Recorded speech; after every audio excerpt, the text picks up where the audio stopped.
সবথেকে ইউনিক তো হইছে শাপলাটি একবার ঘরের মাঝখান থেকে নিয়ে যাওয়া লাগবো। যাই হোক বন্ধুগণ, আমার মতে মাহলটা খুবই সুন্দর। জাস্ট এদিকের থেকে ভিউটা দেখো, কি পরিমাণে শাপলা ফুটতে রয়েছে। গুড মর্নিং বন্ধুগণ, তো চলো সকাল সকাল একটু মস্ত ঘোরাঘুরি করে যাই। সকাল সকাল একটা মস্ত জায়গা এক্সপ্লোর করতে হয় বললাম। কি সুন্দর না জায়গাটা, এদিকে শাপলাও আছে, মস্ত লাগতেছে। সব থেকে ইউনিক তো হয়েছে শাপলাটি একদম কাছে কাছে। বাহ, মনে হয় না এটি ওই কি জানি কয় এই পূজার সময় যে লাগে ওইখান থেকে উঠে এলে যাবো। নাও নিতে পারে, রেস্ট্রিকশন আছে, সিসি ক্যামেরা আছে, নাও নিতে পারে। বিভিন্ন খান থেকে বিভিন্ন ভিউ আয়, খুবই সুন্দর একটা জায়গা। মানে এটা রাত্রের থেকে সকালে সুন্দর বেশি লাগে। চলো এবার এক্সপ্লোর করে দেখাই তোমরা। এই পার্কটার সৌন্দর্য বজায় রাখলে হয় আর কি, ঠিক আছে না? কারণ এই সব দিকে তো দেখি দুদিন পর পর এটি ভেঙে লাই, জলের মধ্যে শুধু প্লাস্টিক, এটার মধ্যে এরকম হইতেই পারে। প্রায় জায়গায় ডাস্টবিন আছে, তারপরেও মানে সবাই ডাস্টবিন যদি ইউজ করে তাহলে তো ভালোই। আর জলের মধ্যে ফেলাইলে তো পার্কের সৌন্দর্যটা নষ্ট হয়ে যাবো। এটা সবচেয়ে সৌন্দর্য হয়েছে জলের উপর দিয়ে চলতে পারবে তুমি, মানে ফ্লোটিংয়ের যে কি ব্রিজটি আছে এটি। এই জায়গাটার মধ্যে তোমরা রৌদ্র হইলেও তেমন গায়ে লাগতো না, কারণ যেটা মানে জলের বাতাস ঠাইত আছে, এরপরে নেচার আছে, খুবই সুন্দর একটা মাহল বানাই দিছে, মস্ত। এর মধ্যে আমার সবচেয়ে মানে অ্যাট্রাকটিভ জিনিস কী লাগছে জানো বন্ধুগণ? এই মানে শাপলাটি কি সুন্দর করে ফুটতে রয়েছে শাপলা, যেদিকে দেখুন ওদিকে শুধু শাপলা, পুরা লেকের মধ্যে এটা। বাহ, ঘরের মাঝখান থেকে নিয়ে যাওয়া লাগবো। বাহ বাহ বাহ বাহ বাহ, এটা তো সেরা।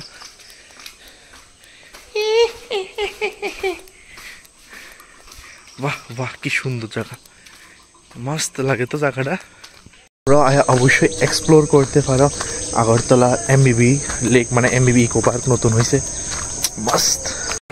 এই জায়গাটা দেখো বন্ধুগণ, কি পরিমাণে শাপলা ফুটতে রয়েছে। উফু কি সুন্দর। এই ভিউটি দেখে তো আমি অবাক হয়ে রয়েছি। সকালের থেকে রাত্রের ভিউ খুব সুন্দর হয় তো, মানে আরে রাত্রের থেকে সকালের ভিউ খুব সুন্দর লাগে তো বন্ধুগণ, মস্ত। বাহ, উপরে কেউ হয় না, নিচে দিয়ে সবাই যাতায়াত করতেছে ফ্লোটিং ব্রিজটার লেগে। আমি উপরে আইছি একটু দেখতে, একটু এক্সপ্লোর করতে। এদিকে মস্ত বস সিট টিটও আছে, মস্ত সিটিং এরিয়াও আছে বসার লাগেই। বাবা, নেচারের মাঝখানে। এটা অক্সিজেন পার্কের থেকে বিশাল এরিয়া। অক্সিজেন পার্কের এত বড় এরিয়া না, এটা তো বিশাল বড় এরিয়া করে লেগে দেখি। কিন্তু তোমরা ফটো যদি মানে ফটো শ্যুটের লেগে এটা বেস্ট জায়গা। ও কিন্তু ফটোশ্যুটের লাগে এক্সট্রা টাকা লাগে, যদি তোমরা ক্যামেরা নিয়ে আইতে চাও এক্সট্রা টাকা দিতে লাগে। জাস্ট এদিকের থেকে ভিউটা দেখো, উফ কি সুন্দর, কি চ্যাকচি লাগতেছে। এই ফুলটি কি কাছে কাছে দেখো, আমি জাস্ট ধরতাম ইচ্ছা করতেছে আমার। উফ কি সুন্দর লাগতেছে, এই কতলা শাপলা। যাই হোক বন্ধুগণ, আমার মতে মাহলটা খুবই সুন্দর। তো মাহলটা যদি বজায় থাকে তাহলে তো ভালোই, ঠিক আছে না? খুবই সুন্দর মাহল। তোমরা যদি একলা আয়ো একটু ভয় ভয়ও লাগতে পারে, জায়গাটা একদম নিস্তব্ধ তো একটু ভয় ভয় লাগতে পারে। আমার তো একলা চলে অভ্যাস আছে, তো যারা যারা একলা চলে অভ্যাস নেই তারা লাগে কইতেছি। এদিকে তো বাচ্চারা খেলবেরও জিনিস আছে, ওই ক্রস এদিকে কি জানি কই, এর নামটা ভুলে গেছি, আমার ঠিক মনে পড়তেছে না অক্ষণ। মস্ত বাচ্চারা খেলবে জিনিস আছে। এদিকে তো বিভিন্ন ট্রেডিশন বা বিভিন্ন কালচারের নাচ হেরে দেখাইতে চেষ্টা করছে এরকম। এদিকেও আছে, এদিকেও আছে, বাহ মস্ত লাগতেছে এটি দেখা। এদিকে শিব ঠাকুরও আছে।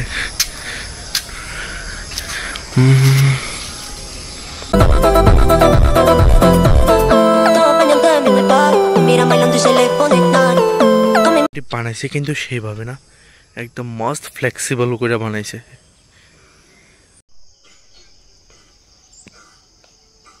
এটা পুরো একটা চক্কর দিতে আমার চক্কর করতেছে, এত বড় এরিয়া বানান। উফ, অন্য শেষ হয়েছে না, এত বড় বানাইছে এটা। এটা পুরো চক্কর দিতে দিতে তোমার চক্কর মানে তোমার কি কমে যাবে, মানে হয় কয় না হাইলাইট পাতলা হয়ে যায় গা, এরকম অবস্থা হয়ে গেছে গা। এই দেখো বন্ধুগণ, ফাইনালি আমার এটা কমপ্লিট হওয়ার পথে। ও দেখো সিসি ক্যামেরা, হ্যালো।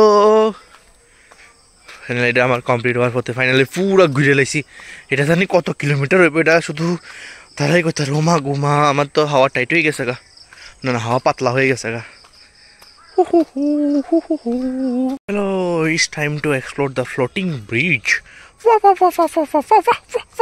সবাই দেখি গার্লফ্রেন্ডের হাত ধরে দৌড়ে দৌড়ে ভিডিও বানায়, আর আমি কার হাত ধরে ধরে লেগে আমিও দৌড়ায় দৌড়ায় ভিডিও বানাই পারতাম না।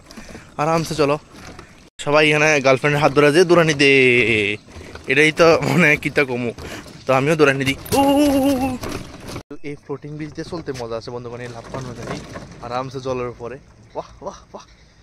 তো মানুষের তো গার্লফ্রেন্ডের হাত ধরে ধরে মানে দৌড়াইতে দৌড়াইতে ভিডিও বানায়, আর আমি আমার মতন ভিডিও বানিয়ে নিতেছি, কি আছে সবাই সব রকমের বানাবে এমন তোর কথা আছে। বাহ বন্ধুগণ, আজকে তো মজা হয়ে পড়ছে, মন মতন এক্সপ্লোর করছি, ভিডিও বানাইছি। এরপরে এদিকে সিটিং গ্যালারিও আছে, এই এদিকে সিটিং গ্যালারি আছে, এদিকে থেকে তোমরা ভিউ এনজয় করতে পারবা মস্ত। ফাইনালি আয়া পড়লাম বাড়িতে, প্রচন্ড পরিশ্রান্ত হয়ে গেছে, আর আজকের ভিডিওটা রিকশন করতেছি। আশা করি তোমরা ভালো লাগছে, আর অবশ্যই লাইক সাবস্ক্রাইব করে দিও। Thank you so much for watching the video.